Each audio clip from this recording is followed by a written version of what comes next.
Today is the preparation day namin for the induction ceremony. Kasi i-appoint kami as K-influencer and cultural ambassador of Korea. So, ito yung certificate namin. And may nagtitrain sa amin from Korea na K-influencer manager. So, in-instruct niya kami kung ano yung gagawin namin for tomorrow. And that's to show our certificate. Yan, para meron picture. And that's it. Mas mahaba pa yung pag-set up namin ng laptop and pag-ihintay.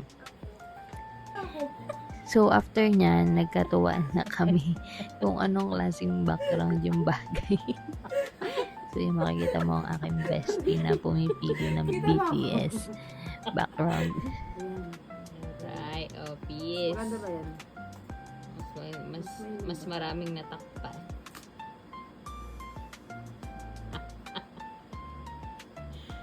Ganda na ba kami? Hindi pa na dapat. Pangit pa ito. Dapat yung sobrang zoom out. Nasa na stage.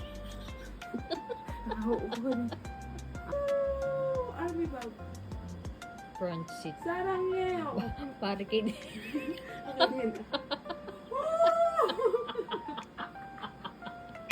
Barricade yard. Barricade! Ganyan, OP7. Pati na-imagine ko na nanonood tayo. Forever! We are young. Nakakagaling mo lang mag-imagine ka. Bago nang mula ko. Barricade experience. Oo, masaya. Masaya pala mag-concert. Happy birthday! And sinelebrate namin yung birthday na Punta ka naman. K.R. Bestie. Happy birthday! Happy birthday! Bablow ko na lang. Sige, at ako'y magaling mag-blow.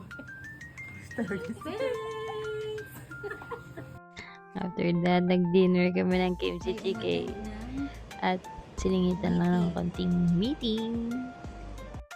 So, that concludes the preparation day of a K-influencer, and excited na kami to make more contents. At bukod nga dun sa kimchi jjigae, may menu na agad kami for the next week.